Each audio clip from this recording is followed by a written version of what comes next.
Yo, what's going on guys? HyperX here, welcome back to another video for Xbox Series X, and today I want to talk about Game Pass, most notably 10 games you should definitely be checking out on Game Pass if you have not done so already. With the Xbox Series X and S launching next week on November the 10th, while yes, it might be missing things like, Halo Infinite till next year and some kind of key first-party titles, one of the most noteworthy things, of course, is the extensive Game Pass library, and if you are picking up the console and you just want to kind of jump back and pick up some incredible games, then this is my top 10 list of some games I reckon you should definitely check out if you haven't done so already. Of course, there'll be plenty in here that I don't mention, so let me know in the comments down below what is your favourite game that is currently on Game Pass that people can check out, but let's not waste any time and let's begin. In at number 1, in no particular order, but we're going to start with Nier Automata. This is, of course, action role-playing game by Platinum Games. I've said this before, one of my favourite studios. When they do games, I am always there because they just deliver. But of course, Nier Automata follows the story of 2B and 9S, two androids who are tasked with driving back the machine invasion.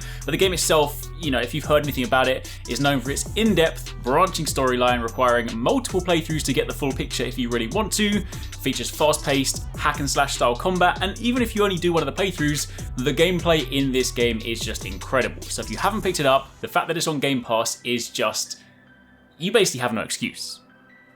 Second on the list, we have The Witcher 3. I mean, I could just be like, need I say more? If you guys know anything about The Witcher, then the fact that this is on Game Pass is just mind-blowing. I mean, how can you basically get this game free? I know Game Pass isn't free, you have to pay for it, it's a subscription, but the fact that you can get this game on Game Pass is nuts. Of course, it's the third game in the Witcher series, developed by CD Projekt Red, fantastic studio, and it's considered to be one of the best Western RPGs of all time. You of course follow Geralt, the monster slayer known as the Witcher, and of course as you play throughout the deep RPG storyline, you have a variety of weapons, gear, and abilities to obtain. The game has a heavy narrative filled with different side content to do, including side quests, puzzles, and even a inbuilt card game called Gwent. So there's a lot of stuff to do in this game. One thing I would say, if you haven't got a lot of time, maybe don't start this one just yet because it's a massive game. It'll take you many, many hours. Next up on the list, we have Hellblade: Senua's Sacrifice. This is a great time to jump in because, of course, we do have a sequel coming, I believe next year. I don't think they've actually announced the date just yet, but I'm thinking it's potentially probably going to be next year. I kind of hope so because I think it would be nice to sort of see some first-party games on the Series X. But regardless, this is developed by Ninja Theory and it's heavily inspired by Norse mythology and Celtic culture. So yes, I might be a little bit biased because I just love Norse mythology, but Hellblade follows Senua, a picked warrior, on a journey into Helheim in order to rescue the soul of her dead lover from the goddess Hela. Along the way, she faces otherworldly beings and deadly challenges in this really cool narrative that blurs the lines between hack and slash, puzzle solving, and psychological horror. Really, really good game. Fantastic if you haven't played it from both a gameplay point of view and a story point of view, and you're definitely going to want to play the first one ahead of number 2 next year. Following on from there, I would be remiss not to mention Monster Hunter World. Yes, I am heavily biased, but Monster Hunter is one of the best game series of all time. I love it. It is fantastic. I mean, if you're on this channel, you probably know about Monster Hunter because it's kind of all I talk about. But regardless, Monster Hunter World being on Game Pass is fantastic. If for some reason you need me to explain what Monster Hunter is, then where have you been? Long story short, you hunt giant monsters, you carve them up, you make armor weapons out of them, and then you go and hunt bigger monsters. That's literally it. I mean, it's a fantastic game, 14 different weapons, plenty of different playstyles. Pair that with the fact that the game literally gave you tons of free content. Now yes, it is worth noting this is Monster Hunter World, not Iceborne, but even so, if you haven't played it, World alone gave me well over 1,000 hours of gameplay. So yeah, pick it up, play Monster Hunter World, become a Monster Hunter fan because this series is just getting better. However, if you want something a little bit more heavy metal, a little bit more gory and crazy, then Doom Eternal. Doom Eternal is of course on Game Pass, developed by id Software and published by Bethesda. Doom Eternal is the second installment in the reboot of the franchise, the first-person shooter that has you quite literally tearing through the forces of hell in an action-packed single-player campaign. There is also a multiplayer mode that can have the Doomslayer battle it out with 2 demons in an arena match, but the main thing here is just the hectic, fast-paced action hell that is Doom. Following on from there, we then have Destiny 2, which of course is a great chance to jump in. I know that Destiny has had its fair share of ups and downs, it's had a bit of a kind of rocky life cycle, so to speak, but Bungie have been doing some fantastic stuff with it lately, and of course with Beyond Light coming out on the 10th of November, then there's some new stuff to look forward to, new destinations to explore, the new Stasis subclass, and most importantly, while Destiny 2, the base game, is now free to play, with Game Pass you actually have access to all the expansions, including the brand new Beyond Light. So if you want something to jump into quite literally next week, then Destiny is a good shout.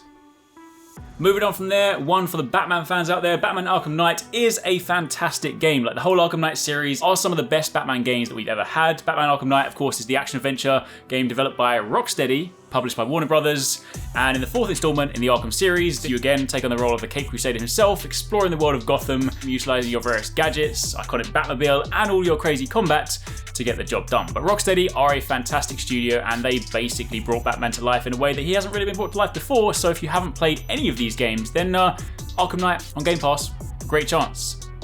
Next up on the list, Rise: Son of Rome. It seems crazy that I'm talking about this at the launch of the next console generation when this was a launch title back on Xbox One, and I feel like when Rise: Son of Rome first came out, it was ahead of its time. Like, some people really enjoyed it, some people seem to hate on it. Visually, at its time, it was a fantastic experience. It wasn't an especially long game, it wasn't an especially difficult game, but the fact is, it's set in an alternate version of ancient Rome. It follows the life of Roman centurion Marius Titus as he becomes one of the leaders of the Roman Legion. It's a third-person hack-and-slash game with gameplay revolving around using your sword and your shield to soften up enemies before finishing them off with brutal executions, but it is honestly a fantastic game. If for some reason you missed it at the launch of the Xbox One, please give it a try. It won't take you long to complete, and it's a great game. However, if you are looking for something else to kind of consume a lot of your time, I have rolled 3 games into one here, but Fable 1, 2, and 3 are all on Game Pass. The Fable games, of course, were developed by the, Lionhead Studios, who are unfortunately no longer a thing. But the fact is, Fable, there is a new Fable being developed by Playground Games, and that is coming out at some point in the future. Whether it's next year, the year after, we don't yet know. But if you want to kind of get caught up before that, then, Fable is another fantastic Western RPG. Of course, at the start of the game, assuming you start in number 1, you begin in your youth. And then, of course, as you grow up, the game progresses. It has plenty of different choices, the ability to kind of like dip into, the morality system and change your appearance depending on how good or bad you are. There's a lot of fantastic gameplay elements in Fable, so if you haven't played them, then it's a chance to get caught up. And then finally on the list, while Halo Infinite, of course, we're not going to be seeing that until next year, if you do want your Halo fixed, you can still pick up the Master Chief Collection on Game Pass. The full collection of Halo games, of course, bar Halo 5, which is also on Game Pass anyway, Halo being the classic FPS that gave Xbox its start, and you can have all 5 of them, 6 if you do include Halo 5, to choose from simply on Game Pass. I do want to throw in a couple of honorable mentions. There's also a couple of really good indie games in there. Dead Cells is a fantastic game. It was kind of one of my games of the year it came out. It's a roguelite, Metroidvania-inspired action platformer that's published by Motion Twin. You acquire various weapons and tools and treasures as you play throughout procedurally generated levels, fighting undead along the way. It is honestly so good. It's one of those games that you can jump in and play for a short period of time, or you can sink hours into. Absolutely love that one. And also Moonlighter, this one, it might just be me because I'm slightly biased and I love Zelda. This is like roguelite meets Zelda, because you basically go through dungeons, you acquire loads of items, and you go back and you run your own shop and you sell your items to the people of the village to make some money so you can buy and build some better gear, and you can then go back and farm it again. It's a really simple loop, but it's a fantastic game, and again, it's on Game Pass, so pick it up.